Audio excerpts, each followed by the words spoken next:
अक्सर जब हम पढ़ाई कर रहे होते हैं और एक समय के बाद हमारा पढ़ाई करने का मन नहीं होता है, तो हम पुस्तक के पिछले पन्नों पर इस तरह की कुछ आकृतियां बनाना चालू कर देते हैं। हो सकता है आप इनसे और सुंदर आकृतियां बनाते हो, लेकिन ये आकृतियां आखिर में है क्या? गणित में हम इसको वक्र अर्थात कर्व बुलाते हैं। तो वक्र क्या होते हैं? मान लीजिए मैं कागज पर कुछ बनाता हूँ। मैं किसी बिंदु से शुरू करता हूँ और किसी बिंदु पर जाकर रुक जाता हूँ। तो ये एक वक्र है। और यदि मैं ऐसा कुछ बनाऊं तो ये भी एक वक्र है। तो फिर वक्र क्या नहीं होता है? यदि मैं यहां पर एक वृत्त बनाऊं तो क्या ये एक वक्र है? तो इसका जवाब होगा हाँ, ये एक वक्र है, क्योंकि मैंने किसी बिंदु से शुरू किया और मैं घूमते हुए उसी बिंदु पर जाकर रुक गया। यदि आपने यहाँ पर एक बात ध्यान दी हो, जब मैं इन आकृतियों को अर्थात इन वक्रों को बना रहा था तो मुझे अपना हाथ उठाने की जरूरत नहीं हुई। मैंने किसी बिंदु से शुरू किया और बनाते हुए मैं किसी बिंदु पर रुक गया। तो ये सभी वक्र हैं। लेकिन मान लो ये मुझे एक चेहरे की तरह दिखाई दे रहा है, तो मैं यहाँ पर इस चेहरे की दो आंखें बना देता हूँ। ये पहली आंख और ये दूसरी आंख।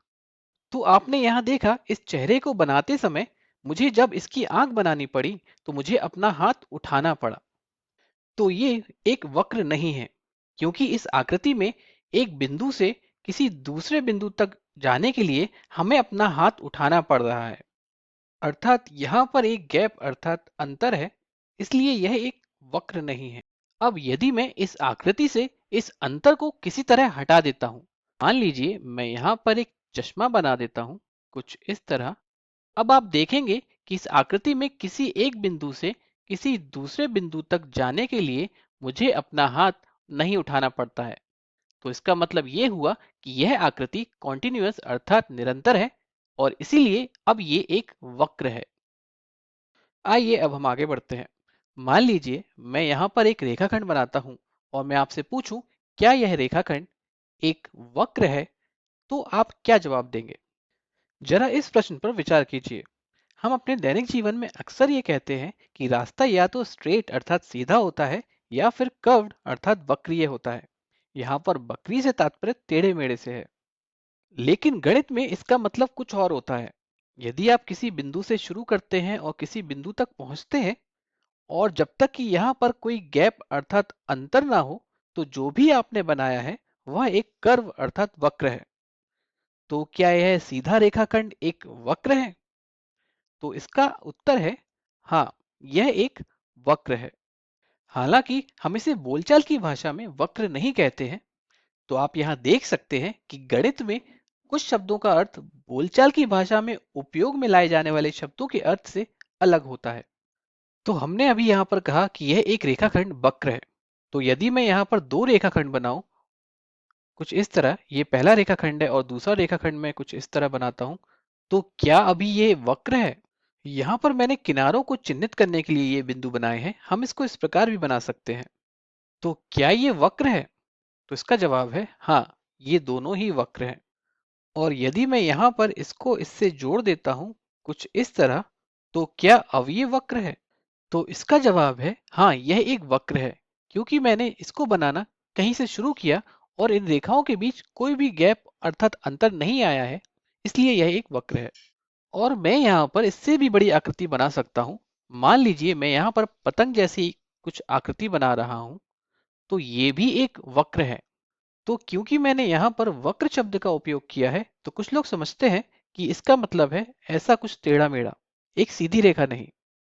और कुछ लोग ये भी कहते हैं कि वक्र बनाने के लिए हमें स्केल का उपयोग नहीं करना चाहिए। तो मैं यहाँ पर कहूँगा कि आपको जो भी उपयोग करना है आप कीजिए, लेकिन इस बात का ध्यान रखिए कि वक्र में कोई भी अंतर अर्थात गैप नहीं होना चाहिए। अब क्योंकि आप समझ चुके हैं कि वक्र क्या होता है, तो आइए अब हम कुछ वक्रों को देखते हैं। यहाँ मैंने बाईं तरफ कुछ वक्र बनाए हैं और दाहिनी तरफ भी कुछ वक्र बनाए हैं।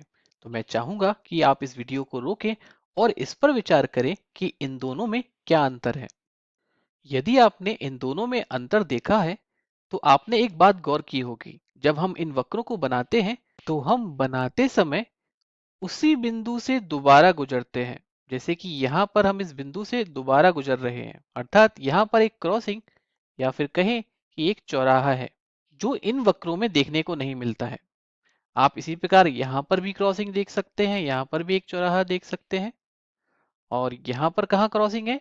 वो है यहाँ पर। यहाँ पर ये वो चौराहा है। यहाँ पर भी एक चौराहा आप देख सकते हैं। और यदि मैं इन वक्रों की बात करूं तो यहाँ पर जो भी वक्र हैं वो स्वयं को कहीं नहीं काटते हैं, अर्थात वहां पर कोई क्रॉसिंग या फिर चौराहा नहीं होता है। अर्थात ऐसे वक्र जो स्वयं को प्रतिच्छेद नहीं करते हैं उनको हम सरल वक्र बोलते हैं या फिर सिंपल कर्व बोलते हैं। और ऐसे वक्र जो स्वयं को प्रतिच्छेद करते हैं, अर्थात वहां पर एक क्रॉसिंग, एक चौराहा हमें देखने को मिलता है, तो ऐसे वक्रों को हम सरल नहीं वक्र या फिर नॉट सिंपल कर्व कहते हैं। अब यदि हम इन दो वक्रों की बात करें तो ये किस प्रकार के वक्र हैं? इनमें तो हमें कोई क्रॉसिंग अर्थात चौराहा नहीं दिखाई देता है। अगर हम इनको बनाएं तो हम यहाँ पर कोई क्रॉसिंग अर्थात चौराहा नहीं देखते हैं। हमने यहाँ पर क्रॉसिंग अर्थात चौराहा शब्द का उपयोग किया इन वक्रों को बताने के लिए, लेकिन इन वक्रों को परिभाषित करने का एक और तरीका है। तो आइए देखते हैं। मान लीजिए मैं वक्र पर कोई बिंदु लेता हूँ। मान लीजिए मैं इस वक्र पर यहाँ एक बिंदु ले रहा हूँ, इस वक्र पे मैं यहाँ पर एक बिंदु लेता हूँ। तो आप देखेंगे इस बिंदु से निकलने वाली दो रेखाएं हैं। यहाँ पर भी इस बिंदु से दो रेखाएं निकल रही हैं। यदि मैं यहाँ पर ये बिंदु लेता हूँ तो आप देखेंगे इस बिंदु से यहाँ पर भी दो रेखाएं निकल रही हैं। या मान लीजिए मैं कहीं बीच में कोई बिंदु लेता हूँ तो यहाँ से भी दो रेखाएं इस बिंदु से निकल रही हैं। और यदि मैं इन वक्रों की बात करूं तो इन वक्रों में कुछ बिंदु ऐसे होंगे, जैसे कि मान लीजिए मैं यहाँ पर इस बिंदु की बात कर रहा हूं, तो आप देख सकते हैं इस बिंदु से तीन रेखाएं निकल रही हैं। तो ऐसे वक्र जहां पर किसी बिंदु से तीन या तीन से ज्यादा रेखाएं निकलती हैं उनको हम सरल नहीं वक्र अर्थात नॉट सिंपल कर्व कह सकते हैं। मैं आशा करता हूं आपको ये अंतर समझ आया होगा। जैसे कि मान लीजिए मैं इस वक्र की बात करूं तो यहाँ पर अगर इस बिंदु की बात करता हूं तो इस बिंदु से कितनी रेखाएं निकल रही है? एक, दो, तीन, चार। चार रेखाएं निकल रही हैं। इस प्रकार यहाँ पर भी आप देख सकते हैं इस बिंदु से चार रेखाएं निकल रही हैं। और जैसे कि आप यहाँ देखें इस बिंदु पर, तो यहाँ पर तीन रेखाएं निकल रही हैं, एक, दो, तीन। तो मैं कहूंगा कि किसी वक्र को हम सरल नहीं वक्र कह सकते हैं यदि उस वक्र के किसी बिंदु से तीन या फिर तीन से ज्यादा रेखाएं निकलती हों। जब मैं स्कूल में था तो एक वक्र मुझे बहुत पसंद था जिसको मैं अक्सर बनाया करता था। मैं किसी बिंदु से शुरू करता था और इस प्रकार आगे घुमाते हुए आगे बढ़ता चला जाता था। और इस विशेष वक्र का एक विशेष नाम भी है जिसको हम स्पाइरल कहते हैं।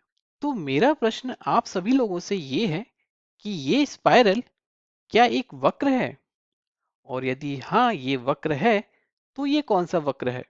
क्या ये सरल वक्र है या फिर ये सरल नहीं वक्र है?